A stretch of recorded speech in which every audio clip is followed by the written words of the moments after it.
Cette émission est conçue et réalisée par des membres de la communauté avec l'aide de Cogeco TV.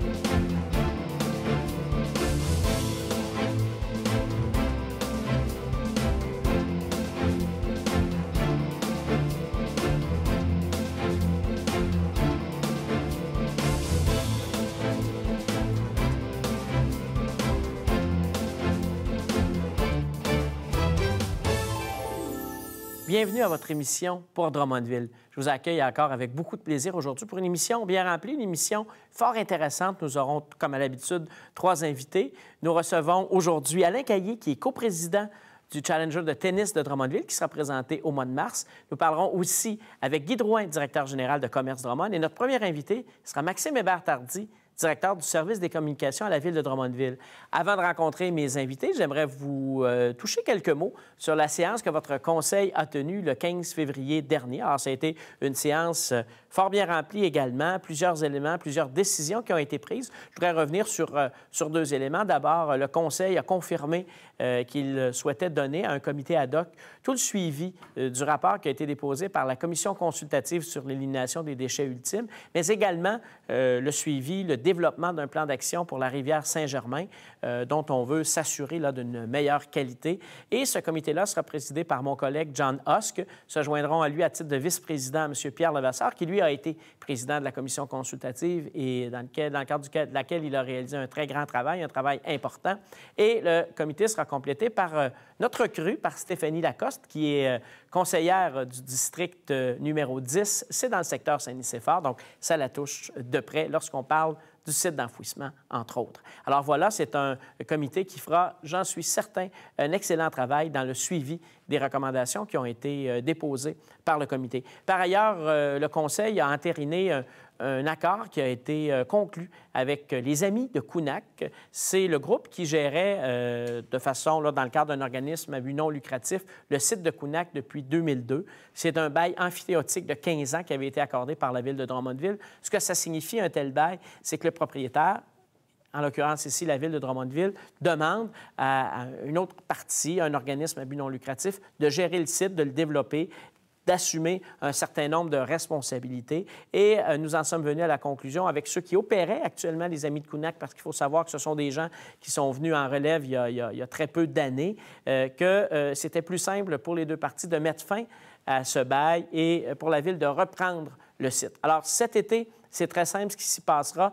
La Ville a la ferme intention, et c'est très important de le faire, de sécuriser le site. Il y a là des éléments qui doivent être détruits, qui doivent être améliorés, qui doivent être nettoyés. Et par ailleurs, tout en garantissant à la population l'accès à la rivière, donc il y a là une rampe pour les bateaux qui sera accessible tout au long de l'été. Et déjà, nous sommes en mode réflexion sur ce que ce site devra devenir.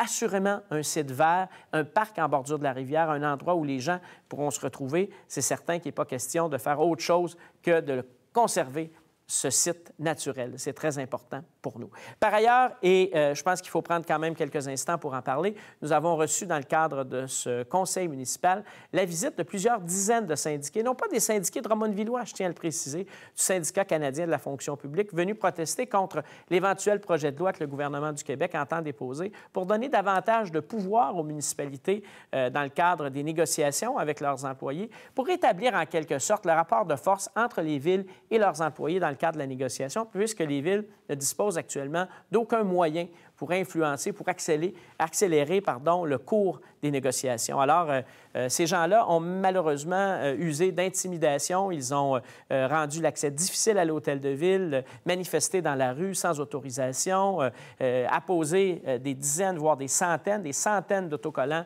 dans les vitrines de l'hôtel de ville, dans les portes de l'hôtel de ville, même sur mon véhicule personnel. Alors, un peu comme moi, je suis convaincu que comme citoyen, vous êtes bien d'accord qu'on débatte, vous êtes d'accord qu'on discute, mais vous êtes surtout, vous vous attendez à ce que ça se fasse de façon civilisée. Et malheureusement, ce n'a pas été l'approche qui a été adoptée par ces manifestants. Par contre, je dois dire que la question qui a été posée, parce que nous avons accepté que ces gens, même s'ils ne sont pas des résidents de Drummondville, viennent poser une question lors de la séance du Conseil. Alors, ils voulaient connaître la position de la Ville sur la possibilité que pourrait proposer le gouvernement du Québec aux municipalités de décréter les conditions de travail après un processus de négociation sérieux, de bonne foi, mais qui n'aboutirait pas.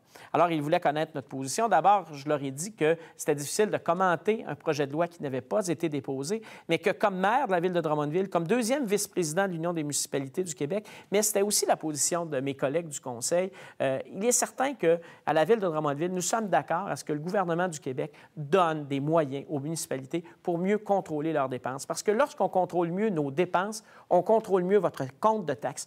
Si on augmente, si les coûts de main-d'œuvre sont vraiment très importants, parce qu'il faut souligner qu'actuellement au Québec, la situation est un peu différente à Drummondville, mais actuellement au Québec, la moyenne des salaires et des coûts de rémunération des employés municipaux est 39,5 plus élevée que pour des emplois comparables dans la fonction publique provinciale.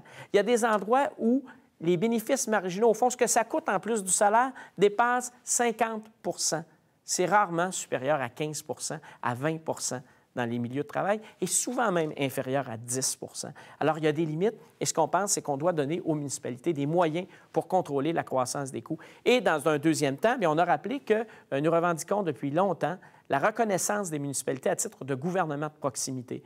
Être un gouvernement, ça vient avec des responsabilités, ça vient aussi avec des pouvoirs. Et parmi ces pouvoirs, il y a ces pouvoirs contre les autres gouvernements, le gouvernement provincial, le gouvernement fédéral, de décréter des conditions de travail après qu'un processus, comme je le disais, né de bonne foi, ne trouve pas son aboutissement. Et donc, on pense que si on reconnaît le gouvernement de proximité, on doit lui donner aussi les outils qui viennent avec et faire confiance aux élus qui les utiliseront de façon intelligente. À Drummondville, les négociations sont toujours déroulées de bonne foi. On a ici des coûts de main-d'œuvre qui sont fort respectable. Cependant, on subit toujours la pression de ce qui se passe ailleurs et c'est important pour nous de nous assurer pour le futur de faire en sorte que votre compte de taxes demeure parmi les plus bas au Québec. Je vous le rappelle, 32 de moins que la moyenne provinciale pour des villes comparables. Et ça, on est là pour le protéger parce qu'on le fait pour vous. Alors, dans quelques instants, on rencontre notre premier invité.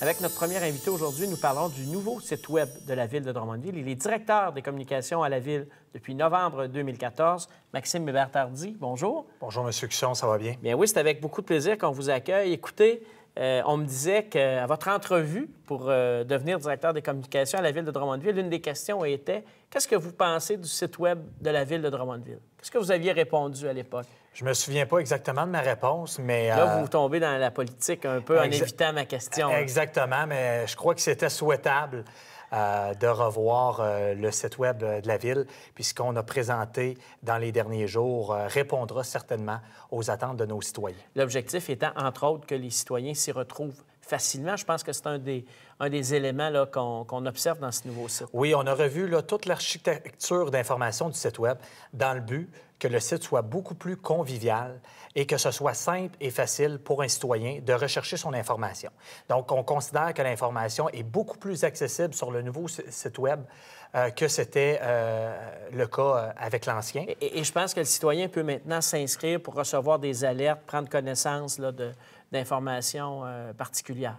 Oui, exactement. Donc, l'intégration des médias sociaux, l'intégration des alertes.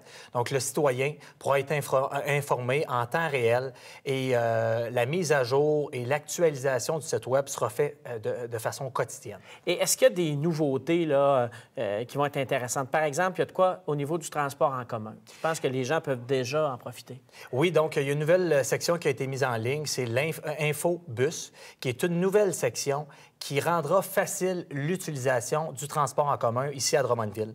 Donc, essentiellement, les citoyens vont trouver réponse à leurs questions, autant sur les trajets, l'horaire, des taxibus, mais également des autobus.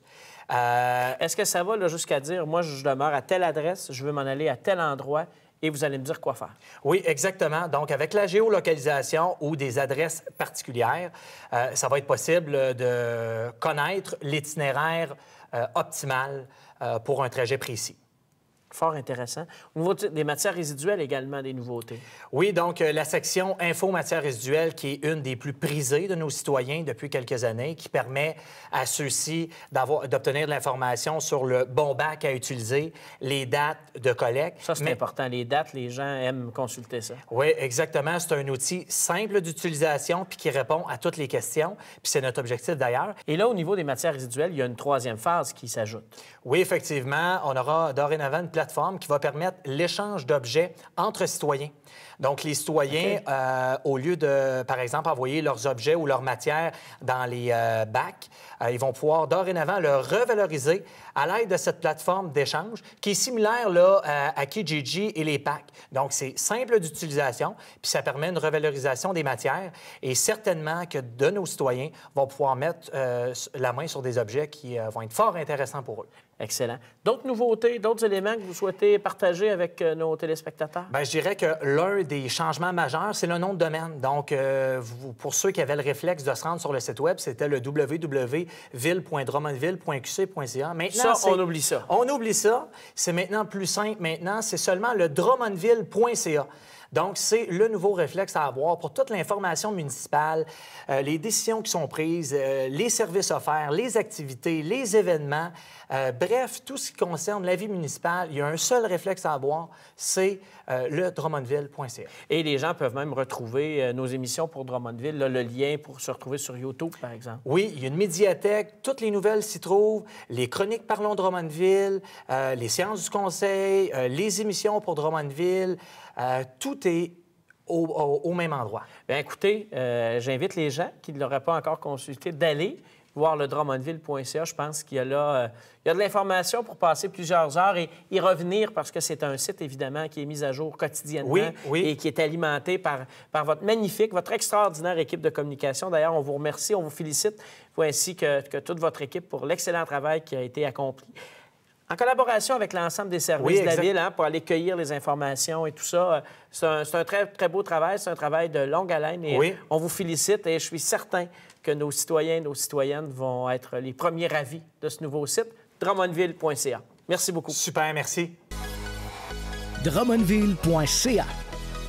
Un nouveau réflexe à avoir pour les dernières nouvelles municipales, les dernières vidéos, les événements à ajouter à mon horaire et l'information sur les services municipaux. Les nouveautés? Infobus facilite les déplacements en transport en commun. Infomatières résiduelles m'informe sur quoi mettre dans mes bacs, les dates de collecte et en nouveauté, m'aide à trouver preneur à mes objets à donner. Et l'inscription aux alertes m'enverra un courriel ou un SMS en cas d'alerte de dernière minute. De l'information accessible en tout temps. Actualité, événements, vie municipale, règlements, programmes, projets, drummondville.ca. Est-ce que vous faites des achats sur Internet, vous? Oui, quelques-uns. Okay. Et quel type d'article achetez-vous sur Internet? Ça dépend. Des fois, c'est des vêtements. Plutôt de l'électronique. Okay. Puis aussi des choses comme des casquettes, des choses qu'on sait qu'on n'aura pas... Est-ce que vous faites des achats sur Internet, vous?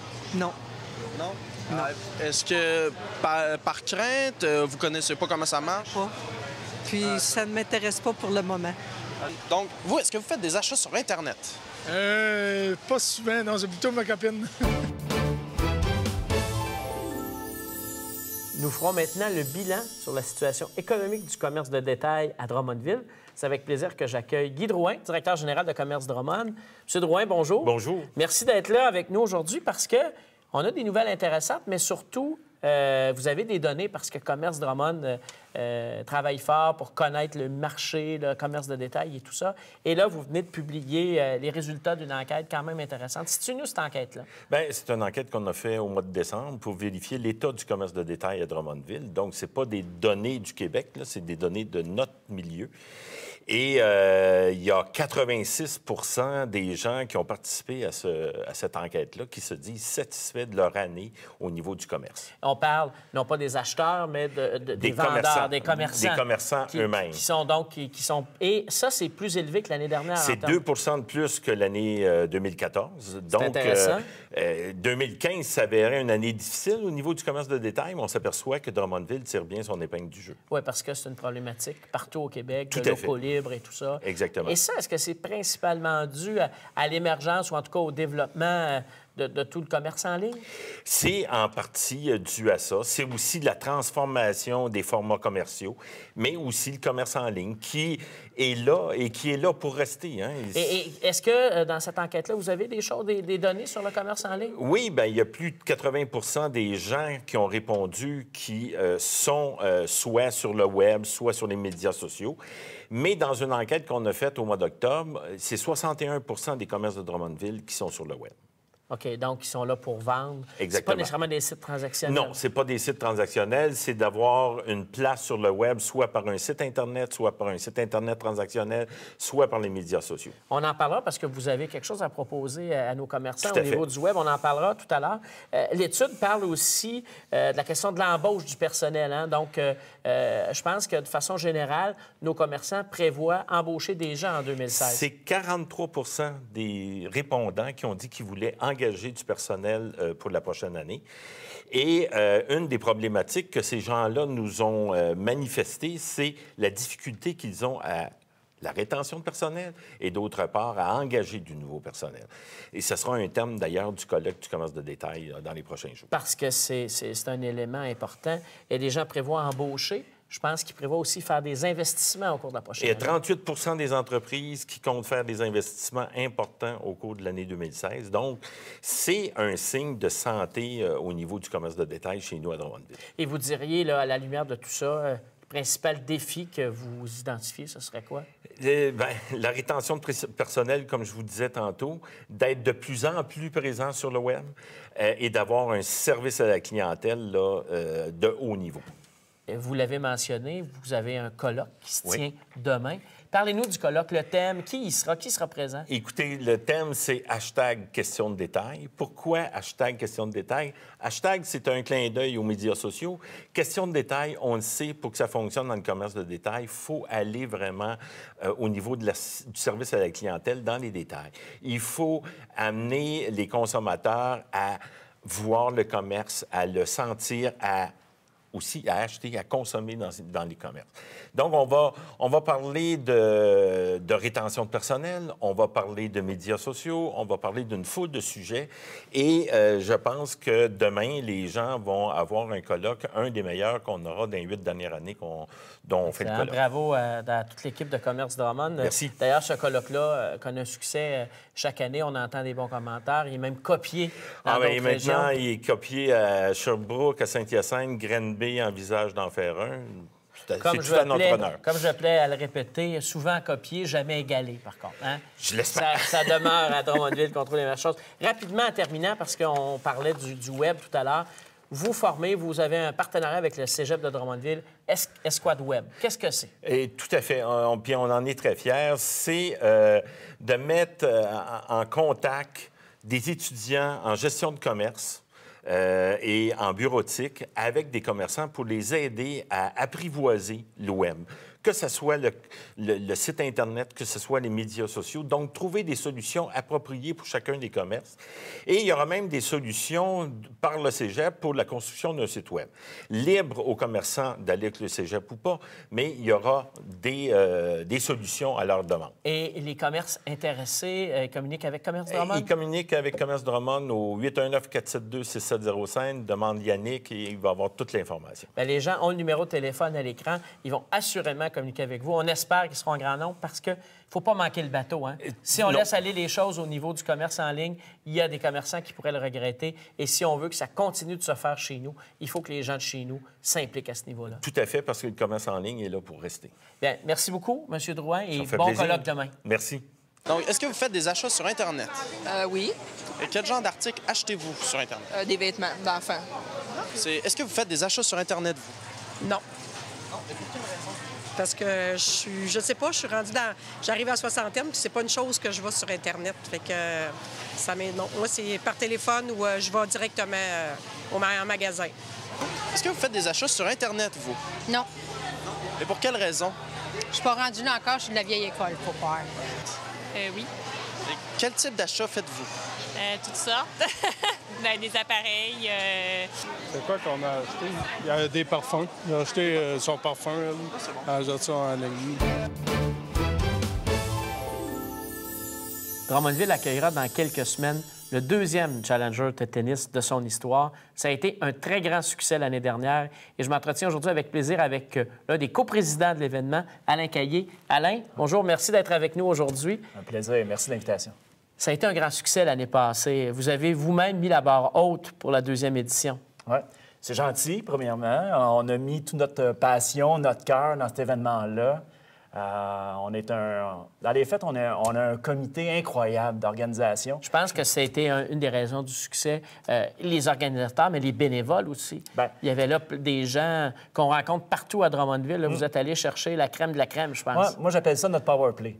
Oui, on est 300 bénévoles au total, mais on a un comité organisateur d'aux alentours de 25 personnes. Tous des leaders dans leur domaine, autant que dans les médias sociaux, que dans la publicité, dans tous les domaines, c'est tous des leaders. Donc, quand on met ça tous ensemble, ça fait un super résultat. Et ça se passe quand? Ça commence là très bientôt? Bientôt, 12 au 20 mars. Donc, 12 au 20 mars prochain, deuxième édition, tennis intérieur René Verrier, dans le centre multisport. Donc, si on veut, presque à l'intersection de la rue Montplaisir et du boulevard de l'Université. Exact. C'est un bel endroit pour aller assister à des rencontres de tennis. Et d'ailleurs, là, pour ceux qui connaissent ça un petit peu moins, de quel calibre on parle? On va pas voir du pee-wee au tennis, là, bien au contraire. Non. Puis on ne veut pas dénigrer les gens qui sont pee-wee. Mais c'est des joueurs à l'international. Dans les faits, l'an passé, il y avait 17 pays représentés. C'est des joueurs, le calibre, c'est ouvert. Donc, le premier favori l'an passé, c'est au niveau masculin. Le premier favori était autour de la 85e place mondiale. Donc, les joueurs, les premiers favoris, on les voit dans les tournois du Grand Chelem, comme Wimbledon, dernièrement l'Australian Open. C'est des joueurs qui sont là. Mais là, ils sont à Drummondville pour cette semaine-là. On sera fiers de dire à un moment donné qu'il y a un champion de tennis qui est passé par Drummondville et qu'on a vu évoluer chez nous. Déjà l'an passé, il y avait le jeune, on peut se rappeler, le jeune Félix Aliassim, qui est un Canadien, qui est un Québécois, qui était le plus jeune joueur au monde à se qualifier pour un Challenger. C'était le seul joueur des années 2000 qualifié qui avait un classement au niveau mondial. Puis on a à Drummondville. C'est remarquable. Et cette année, là, y a-t-il des gros noms là, qu'on doit surveiller, si j'ai la chance d'y aller quand il y a ces joueurs-là? Oui. Dans les faits, ce qui est un peu particulier, c'est que les joueurs ont jusqu'à peu près 2 semaines avant l'événement pour s'inscrire. Donc là, on est à peu près 1 mois.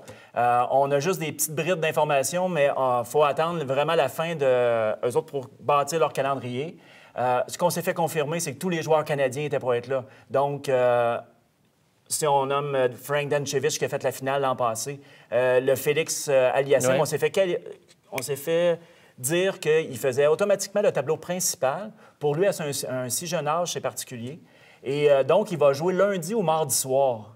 Donc, j'invite les gens, là, lundi ou mardi soir, des fois, les gens attendent la finale pour venir à ce type d'événement-là. Mais dès le début de semaine, il va y avoir beaucoup d'émotions dans les estrades. Et il y a encore des billets disponibles, même si ça s'envole rapidement. On fait quoi pour s'acheter des billets?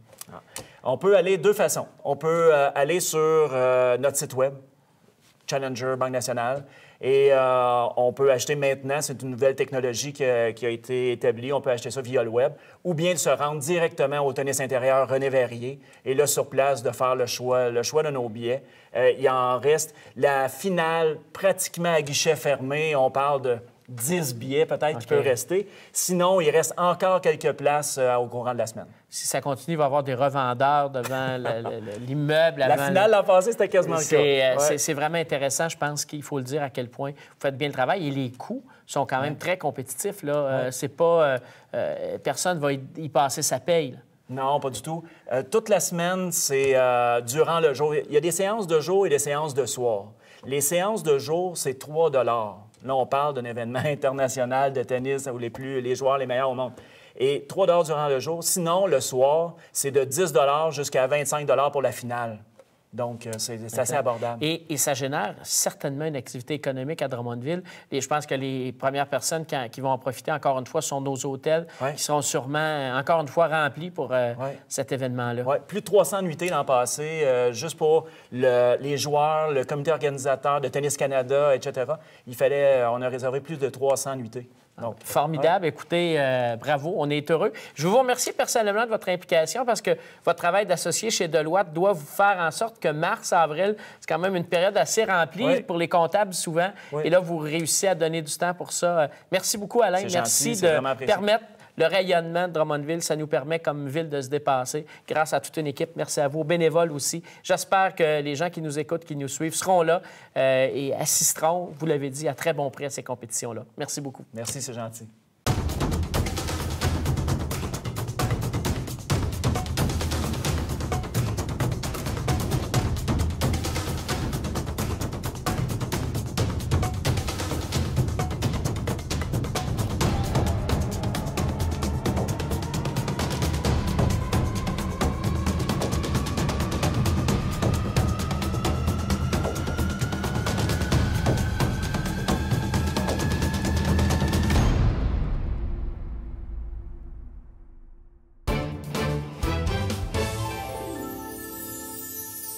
Voilà, c'est tout pour cette semaine.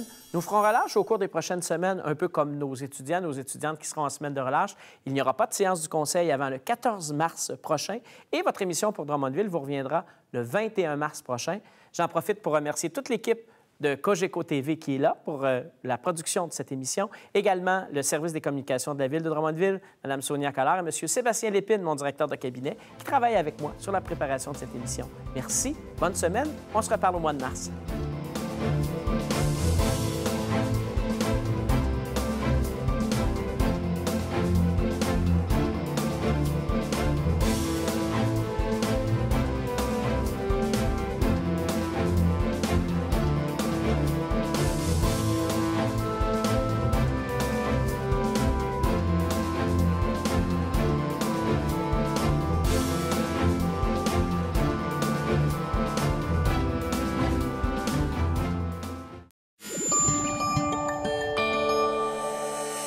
Cogeco TV, un service exclusif aux clients de Cogeco.